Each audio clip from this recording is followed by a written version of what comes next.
Hello and welcome to Films and That. My name is Rob Turnbull. And my name's Sam Hall. And today we are doing it a bit differently. Sam's joining us by a live feed. That's nothing to do with coronavirus, we just can't stand being in the same room as each other anymore. So this time on Films and That we are looking at Funny Games by Michael Haneke, and we're also looking at Funny Games by Michael Haneke. Yeah, I didn't know what to say to that, I'm afraid. You're in for a treat.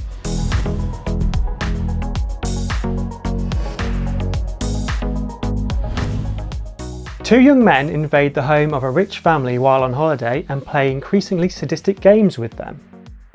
This review contains spoilers. We're doing two films here, and they are essentially exactly the same film, done by the same director, same script. It's a shot-by-shot remake, essentially. It's probably one of the few examples where the English language remake was kind of more important to the director in terms of the message than the money. Usually it's the other way around. The director, Michael Haneke, had a very strong message about globalization, but mainly about violence in film and the way that Hollywood cinema kind of just makes everything kind of less real and more fantasized, I guess. And so he just wanted to attack, in this case specifically, the kind of thriller stroke horror genre. Because nobody in America was watching it because it was in German, he decided to remake it in English. And that's kind of it, really. Yeah, I mean, I heard that the original plan was to make it in English for American audiences. It's basically a film that's telling off American audiences for liking violence in their films. Yeah, in a nutshell, that's the main message. I do think, I'll get onto this later, but I do think there is a little bit more to it. But yeah, in essence, that, you know, it is one of those kind of films, really, where it's just criticising Hollywood and glamorization, particularly of violence in media. Wir sind doch noch unter Spielfilmlänge. Ist es schon genug? Sie wollen doch ein richtiges Ende mit plausibler Entwicklung, oder? This was a film that you did at media studies in college, is that right? That's right, yeah. Not university college, like that kind of means a different thing over here in the UK, but it sounds like a kind of boring idea for a film. Like it's essentially, you know, like an article, like a Fox News or Daily Mail article about sort of nagging you for, you know, enjoying something that is kind of technically immoral or whatever. Part of it is about the way that it's constructed and about the kind of media message, I think. It's very much a film that you would do for media studies because it plays around with the conventions of the film itself, what is become known as meta. And also it's not very subtle in its messaging because there's points when the character directly addresses the audience, or if they turn to the camera and wink at one point. So it's really hitting you over the head with its messaging. Yeah, there's absolutely no way that Michael Haneke thought, do you think we're being a bit too, like, you know, head on with this message? Yeah. Like, he absolutely knew what he was doing. The main kind of meta moment is when the mother character grabs a shotgun and shoots one of the invaders. But then the main character just rewinds the time and then just takes the shotgun from her. Those bits, though, they're also, I think they're talking about taking control away. Literally, I guess, in that case, taking the control away. It's continuously about not giving you what you want. And I think that even that from the opening of the film, which kind of echoes The Shining, I think, in the way it's shot. The family are driving along in a car to their vacation home. They're pointing out the CD player in the car because it's a device that people can control and they can pick what they want. And then as the title screen comes up, it plays this kind of like thrash punk, I guess, over the top.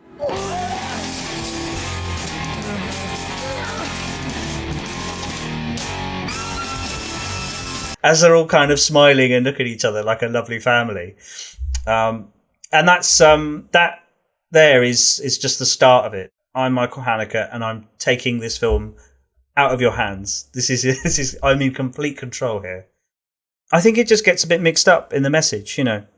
A lot of people sort of will watch it, Mark Kermode's a good review if you want to watch it, because it's just entertaining to watch him get incredibly annoyed about a film. This is a film which hates its audience. It's why are you here? Yes. He just feels like he's being nagged, basically. Like, Michael Haneke is saying you should feel bad for enjoying horror films, and Mark Kermode loves horror films.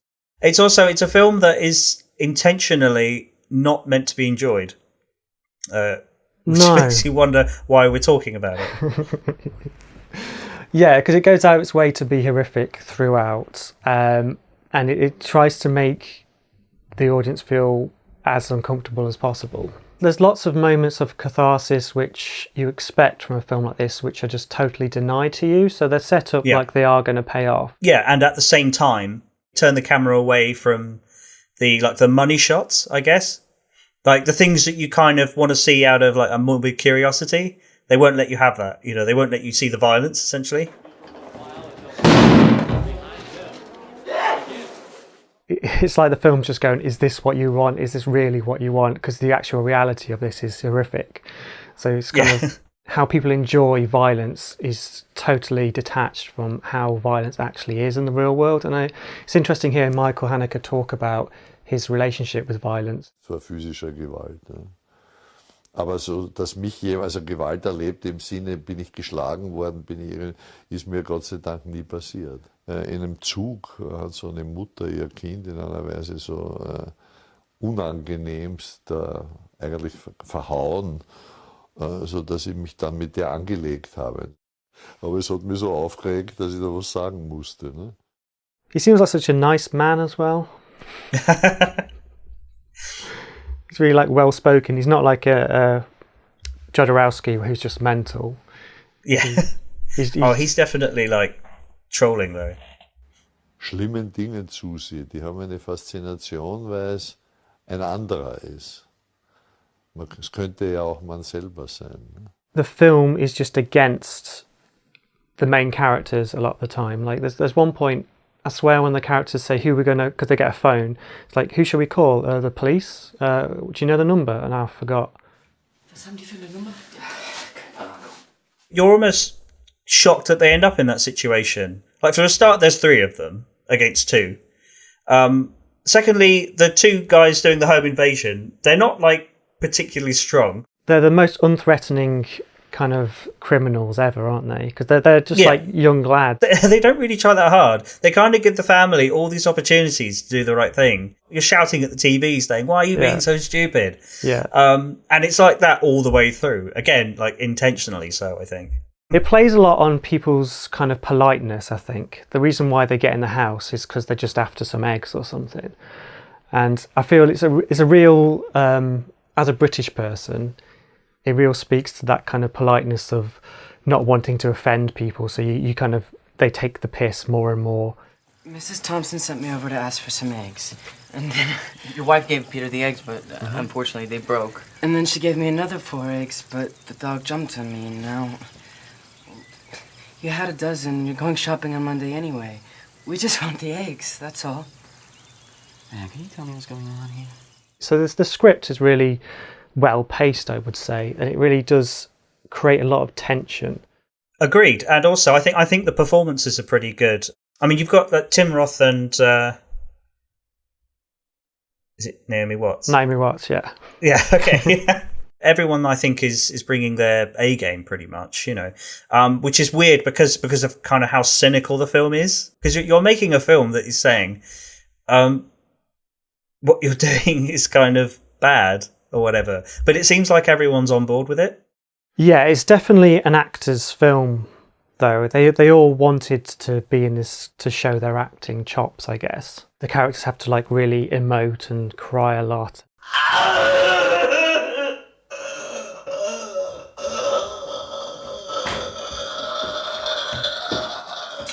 There's scenes that just go on for 10 minutes. So it is that kind of like wanky art house film that a lot of these actors love. Yeah.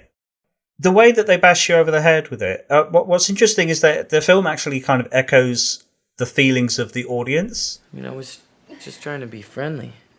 Improve relations. I thought at least we could keep this whole thing civilized. Why are you doing this? The truth is, he's a drug addict. That's where he's going to right now. And then they just give a load of like bullshit readings that they made up.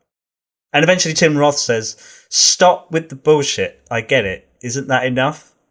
And I thought, when as he says that, in your head, you're thinking like he's echoing the voice of the audience. Like, yeah, we get it, right? And that's what's so strange about it. It's this weird kind of like going back and forth between hammering the point that it's making, and at the same time going, we know that this is your reaction, by the way.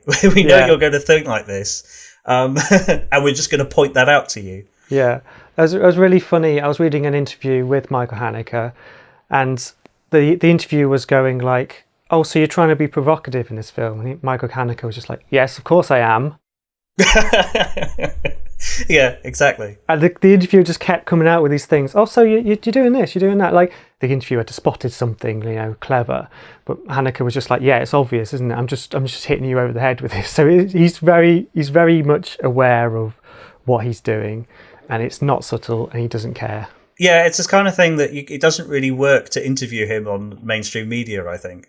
When you started out as a filmmaker, was it partly as a response to your feelings about Austria at that time? Or even about Europe at that time?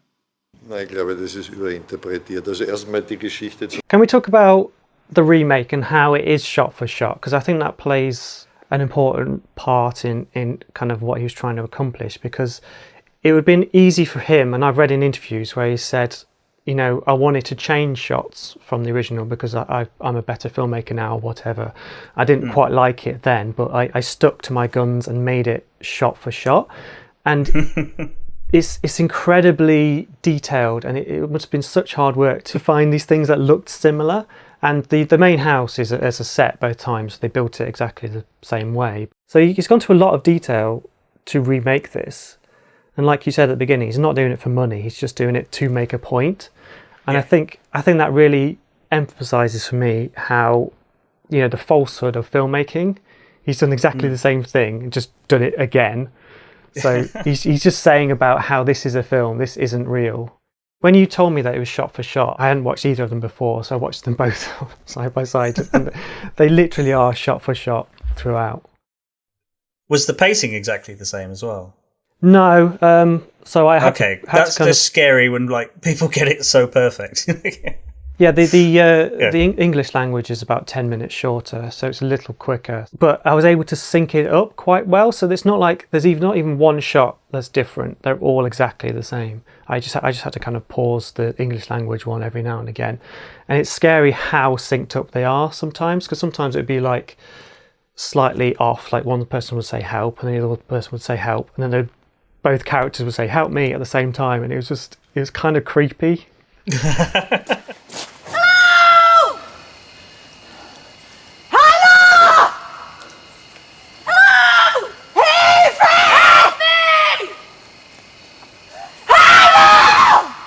And in many ways, I feel that's kind of the intended way to view the films, is to view them side by side.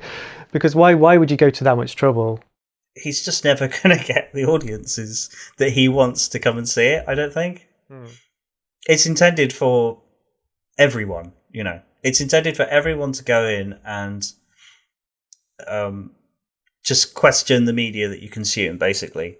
But the only people that are going to do that are the people that watch that kind of stuff anyway.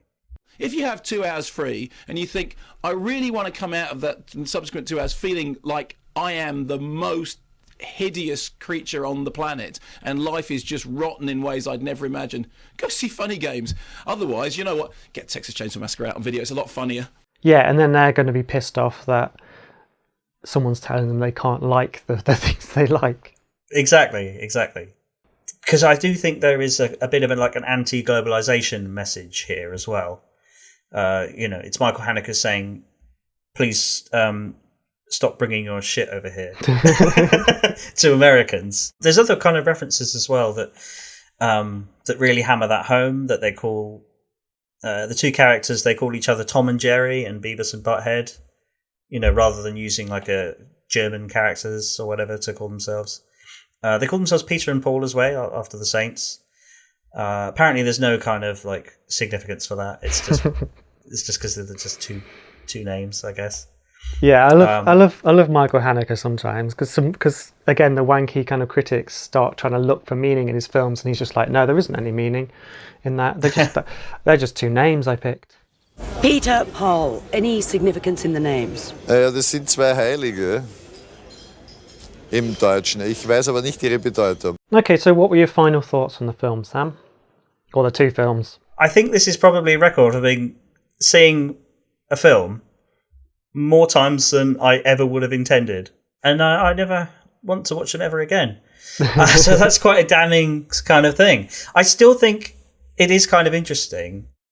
I think you just kind of have to see it from the perspective of the filmmakers, really. If you put yourself in the seat of an audience, if you go into this film intending to enjoy it, you'll get nothing from it. If you go into it with the intention of thinking about it and it being a bit more of a cerebral experience, I guess. Not that cerebral because, as we've already said, it is incredibly obvious the messages that it gets across, but more just about the kind of the meta side, the construction of film and comments on genre. I think that's kind of what's important. But as something just to enjoy, I couldn't really recommend it in that respect. I think anyone watching this video now, I think you kind of get the point of what this film is trying to do, and you don't need to actually go and watch it because all the clips we've shown you the best clips throughout this video, so you don't need to. There's nothing else in it. If you want to have a look at how to pace a good script, I think the first kitchen scene is actually brilliant. I think it's a perfect scene of just escalating tension. Right from when the mother is on the phone to when the father gets hit with the golf club, that whole thing is perfect, I think. So yeah, no, I don't think we need to say much more about it. No, I mean it's an interesting artifact, but I don't think I'd recommend this film. Yeah.